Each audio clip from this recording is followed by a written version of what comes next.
Tim, ele é americano e ele trabalha numa escola aqui. Ele é professor de educação física e eu recebi alguns comentários querendo saber sobre como é que funciona a escola pública e privada aqui para filhos e filhas. Então eu tenho algumas perguntas anotadas aqui comigo, ele vai explicar porque ele tem muito mais conhecimento do que eu, porque ele é professor e ele entende muito melhor das coisas daqui e eu espero que vocês gostem. As escolas públicas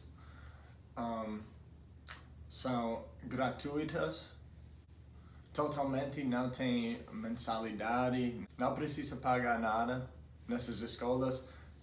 As escolas privadas são diferentes, precisa pagar as duas, a mensalidade e a matrícula.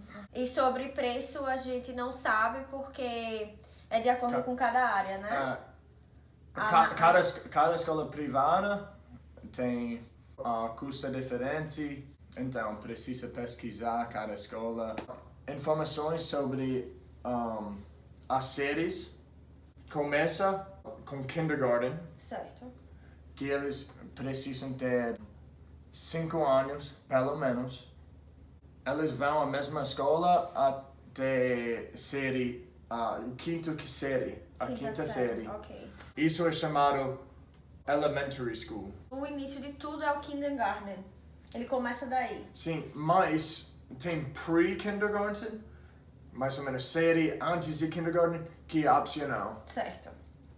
E isso é para os filhos que têm, para as crianças que têm menos de 5 anos. Entre 4 e 5 anos, Certo. eles podem estudar no pre-kindergarten. Tá. Depois, eles vão ao middle school. Middle school. E eles vão entrar no middle school entre a série 6 e 8. Então, é da sexta à oitava série. De sexta a oitava série. Depois, eles vão entre nona série, a nona série e 12ª série. Eles vão ao high school. Antigamente, a gente não tinha nona série. A gente parece que tinha da oitava, a gente ia pro primeiro, segundo e terceiro ano. E era tudo numa escola só, às vezes. E aqui, não. Então, aqui é dividido entre pre-kindergarten, opcional, kindergarten, que você passa 4 anos. Até a quinta série. Aí depois tem o middle school. Entre a sexta série e a oitava série. E depois vem o high school. Nona série e 12ª série. Isso é são 3 escolas diferentes, mas vocês não precisam se matricular de novo. Ok. Passo a passo, então, o que é que você precisa fazer? São 5 etapas, basicamente, que você precisa preencher. E Tim vai explicar um pouquinho isso. Então, esse processo que a gente vai explicar, você preenche ele completamente online, não é indo lá pessoalmente, dependendo do condado que você mora. Então, para cada condado, existe um website direcionado com as escolas e os questionários. Se a primeira língua do estudante não for inglês, você precisa ligar para esse número de azul que está aparecendo na tela e agendar uma entrevista. É mais de ajuda para eles poderem auxiliar você no processo de matrícula. Então, primeira coisa, precisa preencher as perguntas no questionário. Acho que tem 5 perguntas, mais ou menos.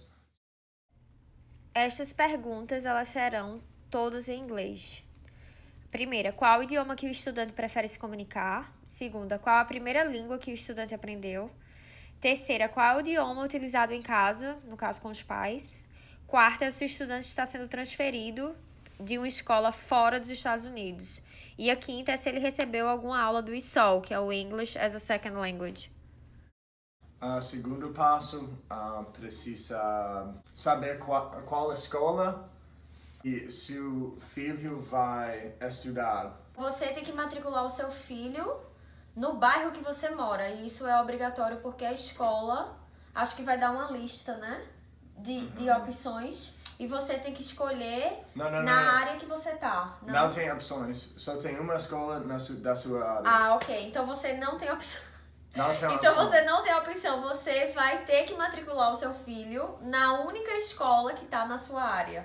Os pré-requisitos de matrícula, sua identidade, A identidade do pai identidade do filho. pai e do filho. É só um documento com foto, dos pais poderiam ser a driver's license. driver's também. license, Certidão de certidão de nascimento. E ela tem que estar traduzida, eu acho. Eu acho também. Não precisa estar juramentada, mas ela precisa ser traduzida, porque eu lembro do nosso processo de imigração. Todos os documentos que eu entregava que estavam em português, eles precisavam ser traduzidos. Então, é bom achar um profissional de confiança, alguém que consiga traduzir e tenha experiência com isso, que carimbe e assine, e você pode entregar isso E junto certificação, essa pessoa precisa ter a certificação de traduzir também. O histórico de vacinas. Então, tem uma longa lista e ela vai colocar o link. Posso escrever? O quinto passo é comprovante de residência e pode ser seu contrato de residência. E tem que ser original, né? E precisa ter seu endereço, porque eles vão olhar o endereço para provar que você mora na zona dessa escola. Então, é basicamente o comprovante de residência e o contrato de aluguel do seu apartamento onde você mora. É isso. Tá bom.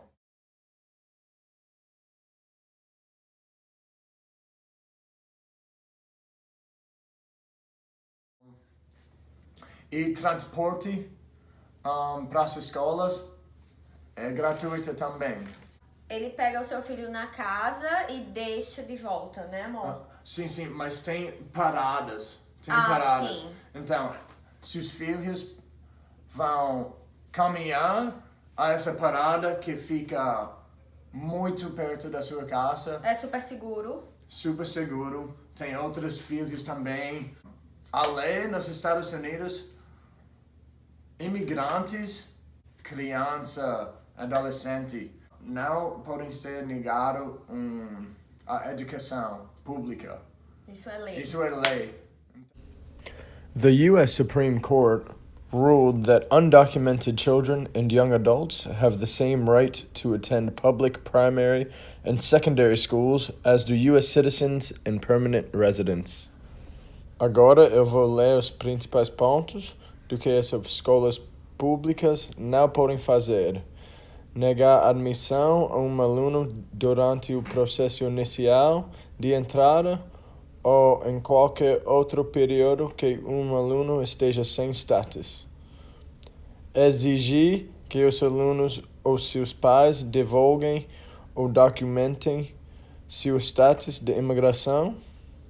Fazer perguntas aos alunos ou aos seus pais que possam revelar o seu status. Exigir o Social Security Number, que é o CPF, dos alunos ou dos pais. É isso? Sim, é isso. Tá, então a gente concluiu essa parte. Aí só tem algumas perguntas que eu ia ter curiosidade de saber.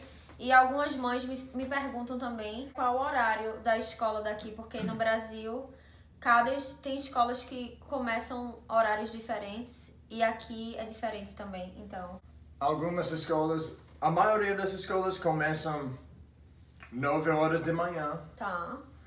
E eles saem às 3 horas, mais ou menos. E qual o horário que eles precisam estar na escola? A aula começa às 9, eles precisam antes de 8h45. Qual o início do ano letivo aqui em Maryland? A primeira terça-feira em setembro. Ok. Sempre em setembro. Sempre em setembro. Tem lei agora que não pode, que a escola precisa começar nessa data. Ok. Então todas as escolas começam na primeira terça de setembro. E isso é para escola pública e privada? Privada é diferente. Privada pode ser qualquer data. Porque cada escola privada é diferente. Não precisa seguir as leis, porque é privada. Por isso, eles podem começar quando eles quiserem. Entendi. Como é que funciona as férias? As férias. Então, tem férias de inverno. Eles não vão ter escola durante a semana de Natal até Ano Novo. Também tem férias de primavera. Ok. E isso é Semana Santa. Eles não vão ter escola. Eles não vão ter escola na Semana Santa também. Por quanto tempo? Uma semana. Uma semana. Tá. Mas alguns distritos, por exemplo, Montgomery County, Silver Spring, Rockville, eles só têm 3 dias. Então, é só quarta-feira, quinta-feira e sexta-feira da Semana Santa, eles não vão ter escola. Certo. Onde a gente mora, em Prince George's County, Laurel, outras cidades, em Prince George's County, outros bairros, a gente tem uma semana de férias, Semana Santa inteira. Okay. Então, cada bairro é diferente. Cada condado eu acho que vai Condado. aplicar, né, suas próprias Né? normas. Uhum. Se existe suspensão, e Tim já me explicou que a suspensão acontece do mesmo jeito como acontece no Brasil. Tem a suspensão que o filho vão ligar para sua casa ou vão ligar para o seu celular e vão dizer que seu filho foi suspenso e ele vai ter que voltar para casa. Ou tem a suspensão interna, que ele foi suspenso, mas ele é levado, né, para a sala da diretora e ele fica na biblioteca. E aí ele vai fazer as atividades que ele precisa fazer lá. Eu acho que a dúvida que algumas pessoas poderiam ter é se o filho ele é suspenso e tem que voltar para casa, mas se os pais estão trabalhando, como é que vai ser? Eles vão ficar na escola na suspensão interna. Mas não se preocupem, porque seus filhos não vão ter esse problema. A gente espera que não. Depende na sua renda também. Pode receber almoço de graça. Se você não ganha Renda suficiente, pode aplicar para receber almoço de graça ou num preço reduzido também. Então, vocês devem perguntar para a sua escola também. Certo. Porque isso, se no caso os pais têm renda suficiente, tá incluso na matrícula o almoço. Sim. Entendi. Se eles não... Mas se eles não têm, pode ser de graça. Pode ser de graça ou reduzido. Qual é o horário que termina? Porque no Brasil tem algo que a gente chama de internato e é igual daycare, que eu acho que isso pode ser um outro vídeo, porque aqui também tem internato, mas é chamado de daycare quando uma criança tem que ficar num espaço, seja lá por qual motivo. Qual o horário que termina a escola normal, sem ser internato? Normal, mais ou menos 3 horas. Então é bem diferente, porque começa de 9 e termina de 3, né? E no eles não saem de internato, assim. E no Brasil é diferente, começa geralmente... Eu acho, na época que eu estudava, eu lembrava que era mais ou menos umas 7h30 e terminava meio-dia. Sim, mas cada escola é diferente. Isso é só uma estimação. Ah, tá, uma estimativa. Porque minha escola, que eu trabalho, começa... você precisa chegar antes de 7h45. Certo. As aulas começam 8 horas. 8. E a gente sai, os alunos saem às 1h50. Ainda de assim tarde. é bem depois do horário do almoço, né? Então almoça lá. Você almoça lá. Certo. Eles não saem da escola para almoçar. É isso. A gente explicou. Obrigado. Se vocês... Muito obrigada. Vocês Me ajudem a se continuar. inscrevem no canal dela. Se inscrevam. Se inscrevam, por favor, que ajuda muito. E a gente também pode falar sobre os sites. Que tem sites que você pode ver quais os reviews melhores de cada área. As verificações. a Isso. qualidade da escola de cada área. Eu espero que vocês tenham gostado. Se vocês tiverem mais perguntas, por favor, escrevam. Que Tim pode responder, porque eu não vou saber. I can respond. E vocês podem se inscrever no canal, podem compartilhar com quem vocês sabem que estão vindo aqui pra Maryland. Boa sorte pra todo mundo, espero que dê tudo certo. Tenho certeza que vai dar. Fica com Deus. Fiquem com Deus, até o próximo vídeo. Beijo, Beijo, tchau. tchau.